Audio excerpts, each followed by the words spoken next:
इंसाफ न मिला तो मेरी अस्थियां नाले में बहा देना। आत्महत्या से पहले इंजीनियर मोहित यादव का भावुक वीडियो वायरल। पत्नी और सास पर लगाए गंभीर आरोप। दरअसल मैनपुरी मूल निवासी और इटावा की एक निजी कंपनी में कार्यरत इंजीनियर मोहित यादव की आत्महत्या ने पूरे क्षेत्र में सनसनी फैला दी है। मोहित का शव इटावा रेलवे स्टेशन के बाहर स्थित एक होटल के कमरे से बरामद हुआ। आत्महत्या से पहले उन्होंने एक वीडियो रिकॉर्ड कर सोशल मीडिया पर वायरल किया, जिसमें उन्होंने अपनी पत्नी प्रिया यादव और सास पर गंभीर आरोप लगाए। मोहित ने वीडियो में कहा कि अगर उसे इंसाफ न मिले तो उसकी अस्थियां नाले में बहा दी जाए। उसने आरोप लगाया कि शादी के बाद उसकी पत्नी और सास ने उसे मानसिक रूप से प्रताड़ित किया। इतना ही नहीं, मोहित ने दावा किया कि उसने अपनी पत्नी की बिहार में शिक्षक के पद पर नियुक्ति भी करवाई थी, लेकिन इसके बावजूद उसे तिरस्कार झेलना पड़ा। वीडियो में यह भी आरोप है कि उसकी पत्नी ने अपनी मां के कहने पर जबरन बच्चा गिरवा दिया और लगातार उस पर संपत्ति अपने नाम करवाने का दबाव बनाती रही है। जानकारी के अनुसार मोहित और प्रिया की शादी 27 नवंबर 2023 को मैनपुरी में हुई थी, लेकिन उससे पहले दोनों रिलेशनशिप में थे। शादी दोनों परिवारों की मर्जी के खिलाफ हुई थी, जिससे रिश्तों में पहले से ही तनाव था। वहीं घटना के बाद पुलिस ने शव को कब्जे में लेकर पोस्टमार्टम कराया है और वायरल वीडियो की गहन जांच शुरू कर दी है। मोहित की पत्नी कथित रूप से अपने पति के सारे गहने भी अपने मायके ले गई थी। वहीं इधर मृतक की सास उर्मिला यादव और प्रिया की भाभी नीलम यादव ने मोहित द्वारा लगाए गए सभी आरोपों को पूरी तरह निराधार बताया है। फिलहाल पुलिस का कहना है कि मामले की निष्पक्ष जांच की जा रही है और जो भी दोषी होगा उस पर सख्त कार्रवाई की जाएगी। मैंने बड़ी धूमधाम से शादी करी थी, पर राजी से हुई थी शादी। हम बेटी दामाद के दबाव में सब कुछ दे दिया मैंने। अच्छा। दहेज में जो मांगा वो दिया। और बेटी मेरी उस घर में जाते सुखी नहीं रही। बेटी फोन करके बताती थी परेशानी क्या थी उस वक्त? कुछ नहीं बताने देते थे पहले तो, काफी दिनों तक।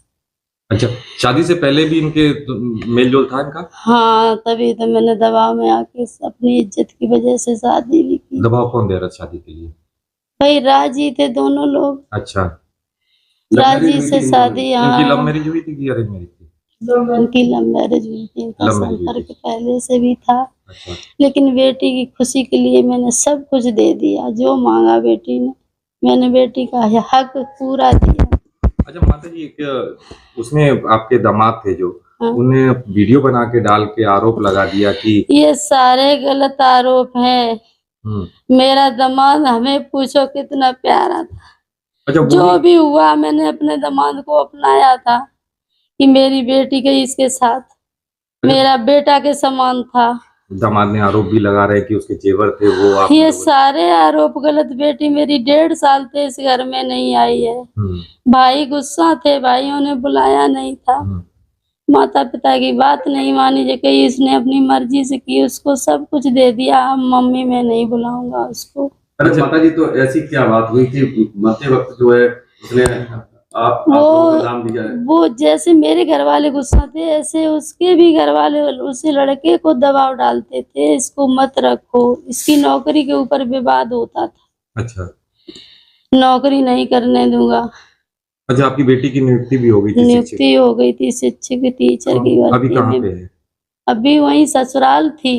अभी कहाँ है? ससुराल में ही है। अच्छा, नियुक्ति कहाँ हुई थी इसकी? बिहार समस्तीपुर जिले में। वहाँ नियुक्ति हो गई थी।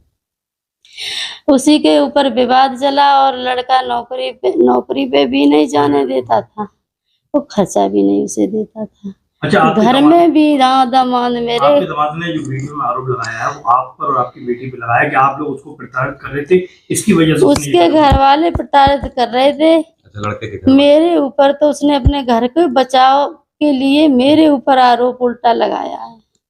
बचाव के लिए? अपने घर वालों को बचाने के लिए, क्योंकि मैंने बेटी बहुत दुखी थी। 5-6 महीने से उसे खर्चा नहीं देता था। अच्छा, उसने एक आरोप और लगाया था कि आपने उसके बच्चे का अबॉर्शन करा दिया। बिल्कुल झूठ। कोई सबूत हो उसको लाके दे आया कि मेरे घर जब बेटी आई नहीं है, कोई संपर्क में नहीं था, तो ऐसे क्या है तुम्हारे पास प्रूफ? अच्छा, कभी ऐसा बेटी ने आपको बताया कि उसके और उसके हस्बैंड के बीच में कोई वाद विवाद या ऐसा कुछ चल रहा है? बताया है। 5-6 महीने से बेटी का खर्चा मैं उठा रही थी, मेरे उसके पिता दे रहे थे अकाउंट द्वारा पैसा चुपचाप, इसलिए कि अब नौकरी तो लगी गई बेटा, तुमने मेरी पहले बात नहीं मानी थी, अब नौकरी लग गई, वो नहीं दे रहा खर्चा तो मैं दूंगी। दूंगा, मतलब मैं दूंगा, फिर तुम्हारी नौकरी हो जाए, फिर तुम अपने आराम से नौकरी करना। अब जो हो गया सो तो हो गया बेटी, मेरा फर्ज है हम उतना निभाने तो आपको लगे। क्या लगता है कि आपके जो दामाद खत्म हुए कैसे खत्म हुए? वो उन्होंने अपने आप की है। नहीं, कारण क्या कारण? क्या नाम है आपका? मेरा नीलम यादव। नीलम, प्रिया के हस्बैंड ने सुसाइड किया, फांसी लगा के आत्महत्या की। अपना वीडियो भी जारी किया है कि उनके घर में सास और उसकी पत्नी तंग करती थी, प्रिया तंग करती थी। प्रिया आपकी कौन लगती थी? मेरी ननद लगती। कैसी आदत थी प्रिया की? उनकी मेरे लिए तो बहुत अच्छी थी ये। अच्छा। मेरी शादी को 12 साल हो गए, कभी मेरा झगड़ा नहीं हुआ। अपनी ननद के साथ बहुत प्रेम से ऐसे रहते थे जैसे हम ननद भाभी नहीं, बहना बहना हो, इस तरीके से। कभी प्रिया ने आपसे कभी जिक्र किया कि उसके हस्बैंड और उसके बीच में संबंध तनाव चल रहा है? नहीं, मुझसे कुछ नहीं कभी कहा, खाती थी मम्मी से ही बोलती थी जो कुछ होता था। अपने बारे में कभी उसने बताया नहीं कि इतना तनाव चल रहा है? हमें कुछ नहीं कभी बताया, बस मम्मी के ही मतलब माध्यम से कुछ पता चल जाता। मेरी बात भी नहीं होती थी। अच्छा, दामाद से कभी मुलाकात हुई प्रिया के मेरी husband से? कभी भी नहीं उससे बोला, खाली शादी में मतलब गए थे, शादी में ही उनको देखा था, तब से मेरी कभी बात भी नहीं हुई। शादी के समय बात हुई थी उससे? शादी के समय तो शादी में तो मतलब प्रोग्राम जो कुछ होता है वो भाभी के जो करने पड़ते हैं वो करे, मतलब किए थे। और तो मेरे मतलब कभी भी 1.5 साल में मेरी बात नहीं हुई उनसे, क्योंकि मेरे वो हस्बैंड थे वो उनसे रोस्ट थे, नाराज थे, तो हम लोग बिना मतलब उनसे बातचीत नहीं करनी। अच्छा, वो उन्होंने, प्रिया के हस्बैंड ने आरोप लगाया आपकी सास पे और आपकी ननद वो पे। बिल्कुल झूठा है, बिल्कुल आरोप झूठा है। कोई भी ऐसी सच्चाई नहीं है उनकी वीडियो में जो मेरे घर वालों ने इस चीज से फंसे। अच्छा, क्या लगता है कि प्रिया के आदमी ने जो आरोप लगाया वीडियो में, किस कारण से बनाया वीडियो? और उसने बताया कि आत्महत्या करने का कारण आपके ही ससुराल वाले, मतलब कि आपके ये? अब ये सब कुछ मुझे नहीं कुछ मालूम है। अच्छा, शादी के कितने टाइम बाद कभी कितनी बार आए हैं आपके नंदोई? मेरे यहाँ पर मतलब कभी भी नहीं आए यहाँ पर। शादी के बाद आए? शादी के बाद जब मेरी ननद ही नहीं आई है 1.5 साल में, तो वो कहाँ से आएंगे? अच्छा, शादी के बाद वो कभी आएंगे? वो कभी नहीं आएंगे, न मेरे नंदोई कभी आए। अभी होली पे आए थे, तब भी वो बहुत बीमार थी, उनको डेंगू हो गया था, तब पापा लेके आए उन्हें इलाहाबाद से, तब उनको इलाज बहुत मतलब ऐसी चीजें हैं बस।